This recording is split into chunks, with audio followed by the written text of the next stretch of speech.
Sir இப்போ புது சட்டம் கொண்டு வரதா இருக்கட்டும் சரி, சட்ட திருத்தமா இருக்கட்டும் சரி, பல விஷயத்துல சிறுபான்மையினர் ஒடுக்கப்பட்டவர்களுக்கு வஞ்சிக்கும் விதமா இருக்குது. அதிமுகவும் அதுக்கு அங்கீகரிக்குதுன்னு மேடம் சொன்னாங்க. இப்போ நம்ம திமுகவை பொறுத்த வரைக்கும் கலைஞர், அறிஞர் அண்ணா, பெரியார் இவங்களை நம்ம நிறைய சொல்லி நம்ம வந்து பிரச்சாரத்துல ஈடுபடுறோம், நிறைய விஷயம் சொல்றோம். இப்போ இதோட சேர்த்து நாம் புரட்சியாளர் அம்பேத்கர் பெயரையும் அதிகமாக உச்சரிக்க வேண்டிய தேவை இருக்கிறதா? புரட்சியாளர் அம்பேத்கர் பெயர் என்றுமே நம் நினைவில் இருந்து கொண்டே இருப்பதற்கு ஒரே ஒரு இது கான்ஸ்டியூஷன். அந்த கான்ஸ்டியூஷன்ன்றது ஒரு லிவிங் ப்ரீதிங் பீயிங். அது இருக்கும் வரை புரட்சியாளர் அம்பேத்கர் என்றும் இருந்து கொண்டே தான் இருப்பார். திராவிடம் அப்படின்றது இருக்கும் வரை எங்களுடைய தலைவர்கள் எல்லாருமே இருந்து கொண்டு தான் இருப்பார்கள். இன்னொரு விஷயம் கூடுதலாக சொன்னோம்னா, அண்ணல் அம்பேத்கருக்காக மிகப்பெரிய விஷயங்களை செய்திருப்பது நம்முடைய திராவிட மாடல் அரசு. அவருடைய நூல்களை மொழிபெயர்க்கின்ற அந்த விஷயமாக இருக்கட்டும், அவருடைய பெயரிலே நம்முடைய சகோதரர்களுக்கு, பட்டியல் இனத்தை சார்ந்த சகோதரர்களுக்கு வெறும் ஸ்காலர்ஷிப் மட்டும் இல்லாமல் ஸ்கில் அவர்களை கற்றுக்கொள்வதற்காக வவுச்சர்ஸ் கொடுப்பதாக இருக்கட்டும், இப்படி பல விஷயங்களை அண்ணல் அம்பேத்கருடைய அவருடைய பெயரிலே முன்னெடுத்திருக்கின்றது நம்முடைய திராவிட மாடல் அரசு. ஆகவே இவர்களோடு இணைந்து தான் எப்பொழுதும் அண்ணலுடைய பெயரையும் நாங்கள் சொல்வது வழக்கம்.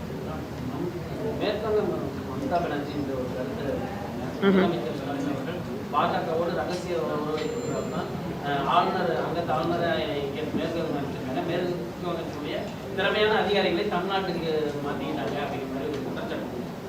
2004 இருந்து கிட்டத்தட்ட இன்னைக்கு 20 வருடங்களுக்கு மேலாக தொடர்ச்சியாக பாசிச பாஜகவை வலிமையுடன் காத்திரமாக சமரசமின்றி எதிர்க்கின்ற ஒரே கட்சி இயக்கம் நம்முடைய திராவிட முன்னேற்ற கழகம். இது எல்லாருக்கும் ரொம்ப நல்லா தெரியும். இல்லை எந்த விதமான சமரசம், காம்ப்ரமைஸ் கிடையாது. இதற்கு கொடுத்திருக்கின்ற விலை அதிகம்.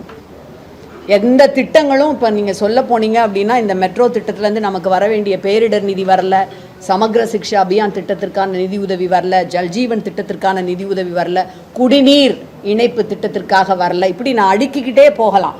எல்லா இடத்துலையும் நீட் தேர்வுக்கு விலக்கு வரல. தமிழ்நாட்டிற்காக இருந்தாலும் பொருளாதாரத்திலே நாங்கள் தன்னிறைவு பெற வேண்டும் என்று உற்பத்தி திறனை பெருக்கி இந்தியாவிற்கு வருவாயை ஈட்டி தருவதிலே முதலிடம் வகிப்பது தமிழ்நாடு தான். இப்படி இத்தனை சிக்கல்களையும் தடைகளையும் ஏற்படுத்தினாலும் பாஜக எதிர்ப்பு என்பதில் சமரசம் இல்லாமல் செயல்பட்டு கொண்டிருக்கின்ற கட்சி திராவிட முன்னேற்ற கழகம். இந்த தலைவர் எங்களுடைய மாண்புமிகு முதலமைச்சர். ஆகவே சமரசம் செஞ்சுக்கிட்டாரு, இல்லை திரைமறைவில் அந்த மாதிரியான கருத்துகளுக்கே இங்கே இடமில்லை. மிக வலிமையாக காத்திரமாக பாஜகவை திராவிட முன்னேற்ற கழகம், அதனுடைய தலைவர் முத்துவேல் கருணாநிதி ஸ்டாலின் எதிர்ப்பார்.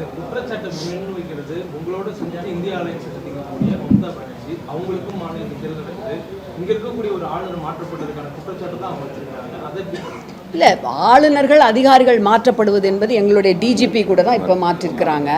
நிறைய அதிகாரிகள் நீங்கள் பார்த்துருப்பீங்க, ஐபிஎஸ். இது வந்து தேர்தல் காலத்தில் வழமையாக நடைபெறுகின்ற ஒரு விஷயம்தான். ஸோ அதனால் அதை வந்து ஒரு பெரிய ஒரு இதாக வழமையாக நடைபெறுகின்ற ஒரு விஷயம் என்று தான் எங்களுடைய மாநிலத்தினுடைய முதலமைச்சர் அதை எதிர்கொள்கின்றார். ஏனென்றால் சட்டத்திட்டங்களுக்கு கட்டுப்பட்டு நடக்கின்ற அரசு, இன்னமும் சட்டத்திட்டங்களின் மேல் நம்பிக்கை வைத்திருக்கின்ற அரசாங்கம் எங்களுடைய அரசாங்கம். அதனால் அதிகாரிகள் மாறுதல் இதிலெல்லாம் அரசியல் செய்வதை அவர் எப்பொழுதும் விரும்புவதும் கிடையாது. அதை மேற்கொண்டு பெரிதாக அவர் பெரிதுபடுத்துவதும் கிடையாது.